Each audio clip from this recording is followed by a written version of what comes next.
Salut, c'est John. Récemment, j'ai été viré d'un groupe Facebook sur lequel j'intervenais souvent. Et en fait, j'interviens sur à peu près 80 groupes Facebook régulièrement. Évidemment, lorsque j'ai des solutions, des techniques, des astuces à partager avec les auteurs, ben, je les partage. Et évidemment, lorsque je trouve cela nécessaire et selon les règles du groupe, je vais partager soit un lien d'une vidéo que j'ai abordée dans YouTube. De moins en moins, je donne les liens de mes services directement. C'est plus des vidéos que je vais mettre en place. Ou sinon, il m'arrive de poursuivre les échanges en privé avec les auteurs et écrivains. Le problème n'est pas du fait d'échanger avec les auteurs ou pas. Le problème de fond, c'est la légitimité et pertinence des réponses qu'on peut lire. Donc, je vais vous commenter un petit peu ce que j'ai publié récemment. Donc souvent, je lis des questions techniques et des réponses plutôt hasardeuses sur des groupes d'auteurs. À la base, Amazon KDP, c'est quelque chose de simple, de très très simple et ça fonctionne bien. Sauf que quand on commence à rentrer dans la technique, un auteur, un écrivain qui n'est pas technicien, qui n'est pas référenceur, qui n'est pas graphiste, qui n'est pas maquettiste, qui ne maîtrise pas obligatoirement les outils, peut vite se retrouver dans des difficultés. Et c'est là que commencent les problèmes. Donc, quand ça se passe bien, tout le monde rigole, on est rigolo, mais quand il y a des problèmes, ben là, il y a de moins en moins de personnes qui ont l'expertise pour pouvoir intervenir. Et les difficultés interviennent notamment quand on a été publié par une maison d'édition ou un agrégateur et qu'on souhaite sortir de cet agrégateur et venir sur Amazon KDP. Donc vous avez beaucoup d'auteurs qui ont été accompagnés par exemple par Librinova, BOD, Immatériel ou d'autres maisons d'édition, des vraies maisons d'édition, hein, ou des fausses maisons d'édition comme les maisons d'édition à compte d'auteur. Et lorsque ces personnes veulent quitter ces plateformes et veulent venir sur Amazon KDP, les choses, je trouve les guillemets, se corsent, les choses se complexifient et les choses ne sont plus aussi simples que cela. Et donc des personnes demandent des conseils, des témoignages sur les réseaux sociaux, notamment sur Facebook, et ils recherchent des réponses. Alors vous avez des personnes qui n'ont ni rencontré le cas, ni expérimenté le cas, ou qui ont rencontré un cas similaire mais qui n'est pas proche de celui qui est décrit par la personne, et ils pensent que les réponses qu'ils donnent, des fois involontairement hein, et inconsciemment, ils pensent que les réponses qu'ils vont donner sont une réponse bénéfique pour la personne qui a posé la question. Donc j'étais en train de chercher ça. Comparatif illusoire des plateformes, je vous invite vraiment à lire ça si vous êtes chez Librinova, BOD, Publishroom ou ailleurs, ou même une maison d'édition classique, et que vous souhaitez venir sur Amazon KDP. Attention, ça dure 1h19, vous pouvez mettre en accéléré, mais c'est super important de le visualiser. Euh, donc en fait, sur les questions très techniques, donc là on va prendre le cas d'une personne qui est chez Bookelist par exemple et qui veut venir sur Amazon KDP. Vous savez que quand une personne est chez Bookelix ou ailleurs, donc soit généralement il a un numéro d'ISBN et il veut quitter Bookelix ou Librinova ou autre et il veut venir sur Amazon KDP. Donc ça se passe pas aussi simplement et aussi facilement. Donc, il y a une procédure, il y a des choses à mettre en place, il y a une communication claire et non sournoise à avoir avec Bookelix, dire clairement ce que vous voulez faire. Et avec Amazon, il va falloir être très prudent puisqu'il y a un calcul de risque. Il y a des choses qui peuvent se passer et que vous ne le savez pas. Donc, c'est ce que j'explique ici. Sur certains groupes, ça déclenche des longs débats que j'essaie de fuir des fois. En fait, quand il y a des questions comme ça, si je peux répondre, je réponds, mais on ne peut jamais répondre par oui ou non. On ne peut jamais répondre oui, c'est bien ce que vous allez faire, ou non, c'est pas bien, ou oui, il faut faire comme ça, etc. Donc souvent, on essaie d'avoir des informations supplémentaires et on va le demander en privé, puisqu'il y a une multitude d'informations à avoir et on ne peut pas donner une réponse aussi simpliste en public. Donc, des fois, quand j'interviens et que je donne une réponse assez brute, formelle, et j'invite la personne à poursuivre l'échange en privé, par exemple. Et donc, les autres peuvent s'offusquer de dire oui, j'essaie de voler des clients ou prendre des clients. En fait, c'est pas ça. L'intention de base, c'est d'aider les auteurs. Peu importe qu'ils achètent ou pas chez moi, je m'en fiche. C'est vraiment l'intention de base, et ça, moi, c'est une intention claire avec moi-même depuis 2016. c'est d'aider le plus grand nombre. Quand vous aidez le plus grand nombre, et si vous êtes vraiment un professionnel soi-disant expert, le retour se fait naturel. Il n'y a pas besoin aller quémander des contrats ou ce genre de choses. Pour information, on en est à 1200 en moins de 2 ans. Faites le calcul. Donc, je vais prendre le temps de vous expliquer quelques informations à ceux qui sont en contact avec moi. Sur, sur Amazon KDP, il faut apprendre à réfléchir de manière systémique plutôt que linéaire. Ça veut dire que si vous pensez que vous allez appuyer sur un bouton A et que ça va produire une réponse A ou B, ce n'est pas forcément ce qui va se produire.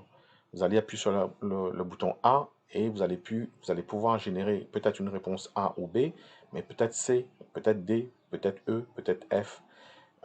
Et peut-être que ce que vous pensiez qui allait arriver n'arrive pas et qu'il s'enclenche une cascade de choses que vous n'avez pas prévues.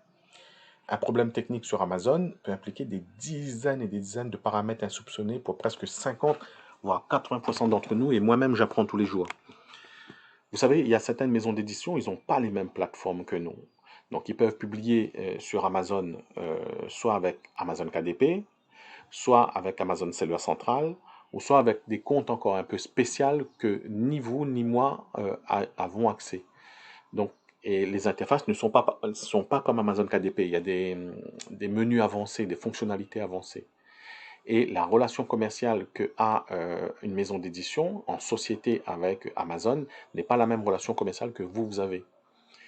Donc, ce que vous pensez dans votre esprit, voilà, je quitte Librinova ou BOD ou Immatériel ou telle maison d'édition, je me casse de chez eux, je récupère mes droits et je vais publier mon livre sur Amazon KDP, ça va bien se passer. Dites-vous que dans une chance sur deux, une probabilité sur deux, 50% des cas, ça ne va pas se passer comme vous le souhaitez et ça va prendre beaucoup plus de temps. Il y a un temps de latence à ce que l'opérateur actuel supprime votre page, par exemple, ou mette votre page en ligne. Donc, la résolution d'un problème technique Amazon requiert énormément de connaissances et de données. Quand je parle de connaissances, c'est pas pour faire mon intéressant, mon intelligence, ça n'a rien à voir. L'intelligence est subjectif. En fait, il faut exercer au quotidien. Quand vous exercez au quotidien depuis 2 ans, par exemple, et que vous faites que ça, donc vous restreignez le périmètre, vous devenez un professionnel sur ce périmètre. Par exemple, moi, je ne suis pas du tout expert en équitation, en cheval ou en golf. Et je suis complètement nul en réparation d'ordinateurs, hardware, software. Souvent, les gens ils croient que vous êtes un informaticien alors que vous êtes un chef de projet digital, par exemple. Ce qui fait que quand vous travaillez sur un périmètre restreint, vous emmagasinez des connaissances et des données et vous pouvez ensuite les utiliser. Une petite expérience que vous avez eue en tant qu'auteur n'est pas une même expérience que moi, par exemple, qui ai déjà intervenu sur plus de 600-700 comptes Amazon KDP et qui a rencontré une multitude de problèmes divers, techniques et variés. Un problème technique Amazon est en interdépendance, c'est-à-dire c'est en lien avec différents paramètres et pas un seul paramètre. Donc soit ça peut être lié à Amazon KDP ou soit ça peut être lié à d'autres choses comme les règles des autres plateformes. La résolution d'un problème Amazon KDP nécessite que ceux qui répondent aient déjà expérimenté le même problème dans des conditions similaires.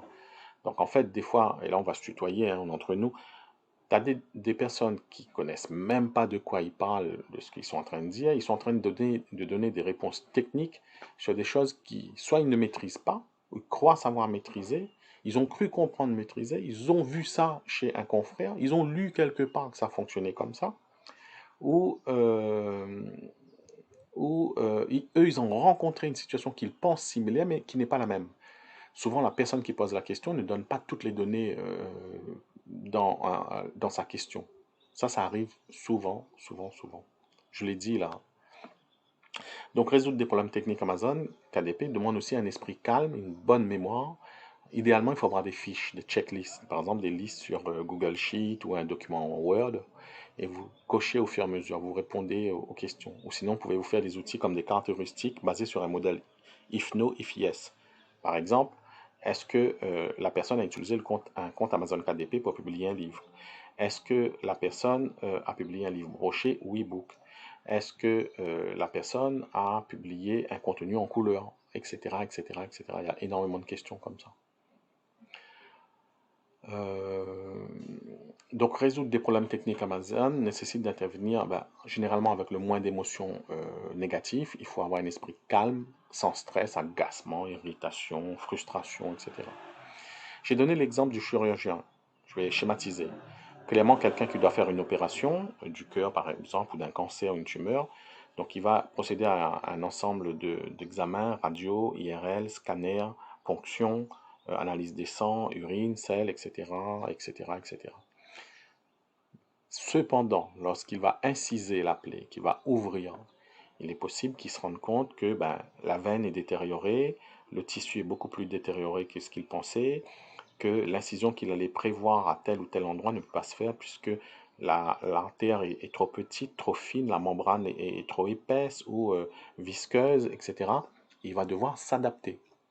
S'il a beaucoup d'expérience sur chirurgien, il va vite s'adapter puisqu'il a déjà rencontré ça ou sinon il avait anticipé, planifié cela. Donc c'est pour ça il peut éventuellement poser des questions à des confrères avant l'opération, etc. Mais en tout cas, il sera prêt le jour de l'opération. Donc Amazon KDP, c'est pareil. Donc il faut anticiper, prévoir. Et quand les soucis arrivent, vous avez déjà plus ou moins les solutions, les documents types, les réponses types avec le support, etc. Et encore, le support, c'est un peu compliqué parce qu'il ne vous donne pas les mêmes réponses selon les opérateurs. Alors mes amis Facebook, auteurs, méfiez-vous de ceux qui vous donnent des réponses simplistes sur un groupe Facebook. Alors c'est pas une accusation envers ces personnes. Ces personnes, elles pensent bien faire. Elles veulent animer le groupe, elles veulent donner un conseil. Elles sont bienveillantes généralement, inconsciemment, elles vont dire des bêtises et ça va mettre l'auteur et l'autrice dans des sales problèmes. Ça va mettre, je rouvre les guillemets, entendez-le bien, ça va mettre l'auteur dans la merde. Mais la personne qui vous a donné les conseils, elle, c'est pas son problème, les soucis que vous allez rencontrer ailleurs.